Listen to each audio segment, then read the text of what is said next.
Oke, baik. Bismillahirrahmanirrahim. Assalamualaikum warahmatullahi wabarakatuh. Yang terhormat Ibu Nastiti Novitasari selaku dosen pengampu mata kuliah pemberdayaan masyarakat, dan yang saya banggakan tentunya rekan-rekan seperjuangan sekalian. Pada kesempatan kali ini, saya Fernandi Ilyas dengan NPM 202103024 akan menjawab soal ujian tengah semester ganjil mata kuliah pemberdayaan masyarakat.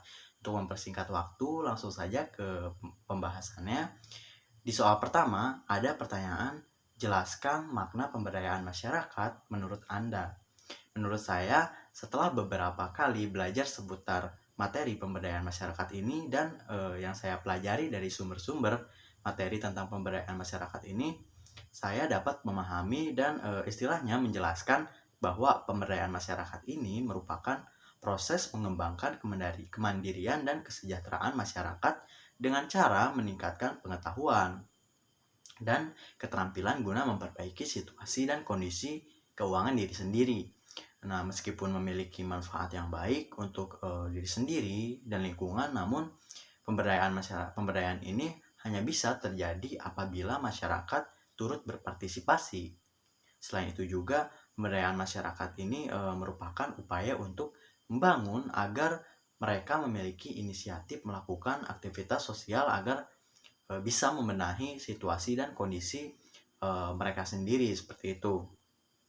Nah, selanjutnya ada soal nomor 2 dengan pertanyaan, pemberdayaan masyarakat mempunyai tujuan untuk membantu masyarakat agar dapat membantu dirinya sendiri. Nah, jelaskan filosofi dari tujuan tersebut. Nah, makna dari membantu masyarakat agar dapat membantu dirinya sendiri ini, dari tujuan pemberdayaan masyarakat berarti bahwa substansi utama dalam aktivitas pembangunan masyarakat ini adalah masyarakat itu sendiri, seperti itu. Jadi inti dari tujuan pemberdayaan masyarakat ini yaitu balik lagi kepada masyarakat itu sendiri supaya dapat menjadi seseorang yang berdaya dan memiliki kemandirian dalam menjalankan kehidupan serta membantu masyarakat itu sendiri dalam usaha memperbaiki keadaannya, seperti itu. Lanjut ke pertanyaan yang ketiga. Di pertanyaan yang ketiga ada, sebutkan sikap apa saja yang harus dimiliki oleh seorang fasilitator pemberdayaan masyarakat dan jelaskan. Nah, sikap yang harus dimiliki seorang fasilitator menurut saya dalam pemberdayaan masyarakat ini tentunya rasa empati ya, dan minat lalu dan kemauan untuk memberdayakan masyarakatnya. Nah, fasilitator tentu saja harus memiliki sikap dan mental yang baik juga. Selain itu juga seorang fasilitator harus memiliki sikap dan mindset untuk saling belajar dan saling menghargai begitu satu sama lain, di mana tidak hanya masyarakat saja yang belajar, namun seorang fasilitator pun ikut belajar untuk menambah pengetahuan mereka serta mampu menghargai perbedaan yang ada di dalam masyarakat itu sendiri, seperti itu. Seorang fasilitator harus memiliki sikap rendah hati, tidak bersikap seakan-akan menggurui, serta seorang fasilitator juga harus bisa mendengarkan, bukan memihak, di mana fasilitator ini harus bisa mendengarkan dan peduli akan kebutuhan masyarakat dalam proses pemberdayaan ini sendiri, seperti itu. Lanjut ke soal yang nomor 4. Ada pertanyaan seperti ini. Dalam siklus pemberdayaan masyarakat terdapat siklus peningkatan partisipasi. Nah, bagaimana pendekatan dan strategi yang digunakan agar masyarakat penerima manfaat pemberdayaan mau berpartisipasi dalam proses pemberdayaan? Jelaskan dan sertakan contohnya, seperti itu. Nah, cara supaya masyarakat penerima manfaat dapat berpartisipasi dalam seluruh kegiatan dan proses pemberdayaan masyarakat ini yaitu dengan cara melakukan interaksi dan komunikasi kepada masyarakat itu sendiri, seperti itu. Bentuk-bentuk interaksinya yang dilakukan oleh fasilitator dalam kegiatan pemberdayaan masyarakat ini adalah dengan contohnya komunikasi tatap muka dan melalui papan informasi yang ditempatkan misalnya di kantor kelurahan, seperti itu. Komunikasi tatap muka ini dilakukan secara formal dan informal. Nah, secara formal ini biasanya dilaksanakan dalam sebuah forum, rapat, dan sosialisasi umum yang melibatkan perangkat kelurahan dan seluruh lapisan masyarakat dalam wilayah dampingannya. Lalu komunikasi yang bersifat informal biasanya dilaksanakan melalui saluran komunikasi komunitas, komunikasi kelompok, dan komunikasi antar personal. Interaksi komunikasi yang aktif antara fasilitator dan masyarakat dapat diukur dari intensitas komunikasi tatap muka yang dilakukan dan akses untuk melakukan komunikasi seperti itu.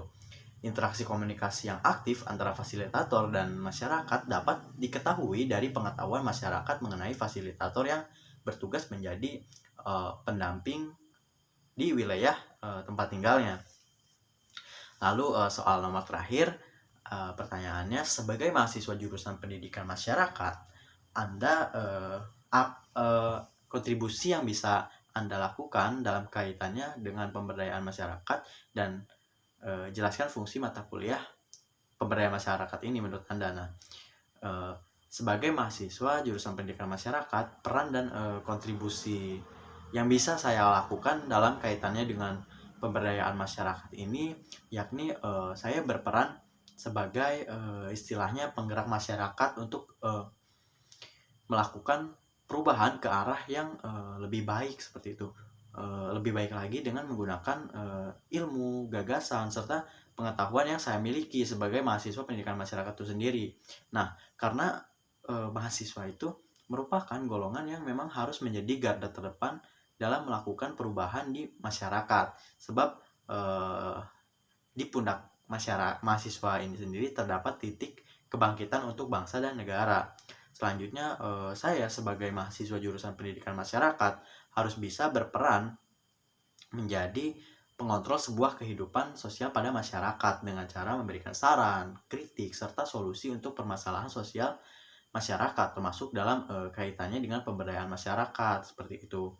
Lalu fungsi mata kuliah ini menurut saya, fungsi mata kuliah pemberdayaan masyarakat ini sebagai acuan atau gambaran saya sebagai mahasiswa pendidikan masyarakat terkait dengan hal-hal yang berhubungan dengan pemberdayaan masyarakat. Selain itu juga dengan adanya mata kuliah ini, saya sebagai mahasiswa pendidikan masyarakat bisa mendapatkan wawasan dan pengetahuan terkait dengan bagaimana cara memberdayakan masyarakat dengan memperhatikan rules atau tahapan-tahapan yang sesuai dengan hal-hal lainnya yang berhubungan dengan pemberdayaan masyarakat ini seperti itu. Nah, mungkin cukup sekian dari saya. Mohon maaf apabila ada salah-salah kata, masih banyak kekurangan karena masih dalam tahap belajar. Terima kasih atas perhatiannya. Wassalamualaikum warahmatullahi wabarakatuh.